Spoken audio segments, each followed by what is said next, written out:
ಒಂದೇ ಭಾರತ್ ರೈಲ್ನಲ್ಲಿ ಓಡಾಡಬೇಕು ಅಂತಕ್ಕಂಥದ್ದು ಪ್ರತಿಯೊಬ್ಬರಿಗೂ ಕೂಡ ಆಸೆ ಇರುತ್ತೆ. ಒಂದು ಸರ್ತಿ ಆದರೂ ಓಡಾಡ್ಬಿಡಬೇಕು ಅಂತ. ಆದರೆ ಬೆಂಗಳೂರಿನಲ್ಲಿ ಈ ಒಂದೇ ಭಾರತ್ ಎಕ್ಸ್‌ಪ್ರೆಸ್ ರೈಲನ್ನು ಹತ್ತೋದಕ್ಕೆ ಜನ ಪರದಾಡುವಂತಹ ಪರಿಸ್ಥಿತಿ ನಿರ್ಮಾಣ ಆಗಿದೆ. ಏನಿದು ಕತೆ ಅಂತೀರಾ? ಈ ಸ್ಟೋರಿ ನೋಡಿ ನಿಮ್ಗೆ ಗೊತ್ತಾಗುತ್ತೆ. ಕಂಟೋನ್ಮೆಂಟ್ ರೈಲು ನಿಲ್ದಾಣ ನವೀಕರಣ ವಿಳಂಬ. ವಂದೇ ಭಾರತ್ ರೈಲು ಹತ್ತಲು ಪ್ರಯಾಣಿಕರ ಪರದಾಟ. ಪ್ಲಾಟ್ಫಾರ್ಮ್ಗಳಿಗೆ ತೆರಳಲು ಸೂಚನೆ ಫಲಕವಿಲ್ಲ. ಬೆಂಗಳೂರಿನ ಪ್ರಮುಖ ರೈಲು ನಿಲ್ದಾಣಗಳಲ್ಲಿ ಕಂಟೋನ್ಮೆಂಟ್ ರೈಲ್ವೆ ನಿಲ್ದಾಣವು ಒಂದಾಗಿದ್ದು, ಸುಮಾರು 1 ವರ್ಷದಿಂದ ನವೀಕರಣಗೊಳ್ಳುತ್ತಿದೆ. ಈ ರೈಲ್ವೆ ನಿಲ್ದಾಣದ ಮುಖ್ಯ ದ್ವಾರದಲ್ಲಿ ನವೀಕರಣ ಕಾರ್ಯ ವಿಳಂಬವಾಗುತ್ತಿರೋದ್ರಿಂದ ಮತ್ತು ಈ ಕಡೆಯಿಂದಲೇ 2 ವಂದೇ ಭಾರತ್ ಎಕ್ಸ್‌ಪ್ರೆಸ್ ರೈಲುಗಳು ಕಾರ್ಯನಿರ್ವಹಿಸುತ್ತಿರೋದ್ರಿಂದ ಪ್ರಯಾಣಿಕರು ಪರದಾಡುವಂತಾಗಿದೆ. ಬೆಂಗಳೂರು ವಿಭಾಗದ ಮೂಲಕ ಚಲಿಸುವ 7 ವಂದೇ ಭಾರತ್ ರೈಲುಗಳಲ್ಲಿ 2 ರೈಲುಗಳು ಕಂಟೋನ್ಮೆಂಟ್ ನಿಲ್ದಾಣದಿಂದ ವಾರದಲ್ಲಿ 6 ದಿನ ಹೊರಡುತ್ತವೆ.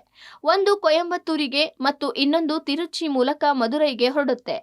ಅವು 1ಬಿ, 1ಸಿ, 1ಡಿ ಮತ್ತು ಎಇ ಪ್ಲಾಟ್ಫಾರ್ಮ್ಗಳಿಂದ ಹೊರಡುತ್ತವೆ. ಈ ಪ್ಲಾಟ್ಫಾರ್ಮ್ಗಳಿಗೆ ಹೋಗಲು ಪ್ರಯಾಣಿಕರು ಸುಮಾರು ಅರ್ಧ ಕಿಲೋಮೀಟರ್ವರೆಗೆ ಸಣ್ಣ ರೋಡ್ನಲ್ಲಿ ನಡೆದುಕೊಂಡು ಬರಬೇಕು. ಅದರಲ್ಲೂ ವಯಸ್ಸಾದವರಿಗೆ ಈ ಬಿಸಿಲಿನಲ್ಲಿ ನಡೆದುಕೊಂಡು ಬರೋದೇ ಹರಸಾಹಸವಾಗಿದೆ. ಬ್ಯಾಟರಿ ಕಾರುಗಳ ವ್ಯವಸ್ಥೆಯೂ ಈ ನಿಲ್ದಾಣದಲ್ಲಿ ಇಲ್ಲದಂತಾಗಿದೆ. ಒಂದು 4ರಿಂದ 5 ಟ್ರೈನ್ ಹೋಗುತ್ತೆ. ಒಂದು ಮಧುರೈ ಒಂದೇ ಭಾರತ್ ಹೋಗುತ್ತೆ, ಮೆಡ್ರಾಸ್ ಒಂದೇ ಭಾರತ್ ಹೋಗುತ್ತೆ. ಅದು ಬಿಟ್ಟರೆ ಲೋಕಲ್ ಟ್ರೈನ್ ಎಲ್ಲ ಹೋಗುತ್ತೆ. ಬಟ್ ಇಲ್ಲಿ ಕೆಲಸ ನಡೀತಾ ಇರೋದಕ್ಕೆ ನಿಮಗೆ ಇವಾಗ ಸ್ವಲ್ಪ ಇದಾಗಿದೆ. ಅದೇ ಜನಗಳು ಪಾಪ ಅಲ್ಲಿಂದ ನಡ್ಕೊಂಬರ್ಬೇಕು. ಒಂದು ಕಿಲೋಮೀಟ್ರ್ ಆಗುತ್ತೆ. ಆಗ ನೋಡಿ ಹಿಂಗೆ ಹೋಗ್ಬಿಟ್ಟು ಹಂಗೆ ಹೋಗ್ಬೇಕು ನಾವು. ಇದು ಜಲ್ದಿ ಮುಗಿಸಿದ್ರೆ ಚೆನ್ನಾಗಿರ್ತದೆ. ತುಂಬ ಪ್ರಾಬ್ಲಮ್. ಅಲ್ಲಿಂದ ಲಗೇಜ್ ಹೊತ್ತು ಹೋಗ್ಬೇಕಾ, ಇಲ್ಲಿ ಆಟೋ ಸಿಕ್ಕೋದಿಲ್ವಾ, ಸಿಕ್ಕಿದ್ರೂ ಅವ್ರು ಕೇಳು 300 ಕೊಡು 400 ಕೊಡು ಅಂತಾನೆ. ಅದು ಪ್ರಾಬ್ಲಮ್ ಜನಗಳಿಗೆ. ಮಾರ್ಕೆಟ್ಗೆ ಹೋಗ್ಬೇಕಂತ ಹೇಳಿದ್ರೆ 300 ರೂಪಾಯಿ ಕೇಳ್ತಾರೆ. ಮೀಟ್ರ್ ಹಾಕಿದ್ರೆ 120 ರೂಪಾಯಿ ಬರೋದು. ಅದು 120 ಇವ್ರು 300 ರೂಪಾಯಿ ಕೇಳ್ತಾರೆ. ಇದಿಷ್ಟೇ ಅಲ್ಲದೆ ಯಾವ ಪ್ಲಾಟ್ಫಾರ್ಮ್ ಎಲ್ಲಿದೆ ಅಂತ ಸಣ್ಣ ಸೂಚನಾ ಫಲಕ ಅಂಟಿಸಲಾಗಿದೆ. ಆದರೆ ಈ ಸೂಚನಾ ಫಲಕ ಚಿಕ್ಕದಾಗಿರೋದ್ರಿಂದ ಅನೇಕ ಪ್ರಯಾಣಿಕರು ಅದನ್ನು ಗಮನಿಸೋದಕ್ಕೂ ಆಗುತ್ತಿಲ್ಲ. ಹೀಗಾಗಿ ಪ್ರಯಾಣಿಕರು ಗೊಂದಲಕ್ಕೆ ಒಳಗಾಗಿದ್ದಾರೆ. ಜೊತೆಗೆ ಆಟೋದವರು ಇದನ್ನೇ ಅಸ್ತ್ರವಾಗಿಸಿಕೊಂಡು ಬೇಕಾಬಿಟ್ಟಿ ಹಣ ಪೀಕ್ತಾರೆ ಎಂಬುದು ಪ್ರಯಾಣಿಕರ ಆರೋಪವಾಗಿದೆ. ಟ್ರೈನಲ್ಲಿ ಗಾಡಿ ಇಳ್ಕೊಂಡು ನಡೆದು ಬರ್ತಾ ಇದ್ದೀವಿ.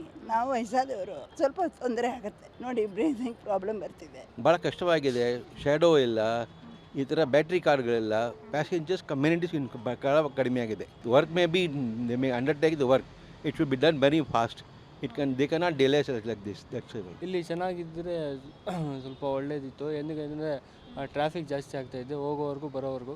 ಏನೇನು ಮೇಂಟೈನ್ ಮಾಡೋರು ಇಲ್ಲ ಸರಿಯಾಗಿ. ಇದೆಲ್ಲ ಒಂದೇ ಸತಿ ಇಟ್ಕೊಂಡ್ರೆ ಹೆಂಗೆ?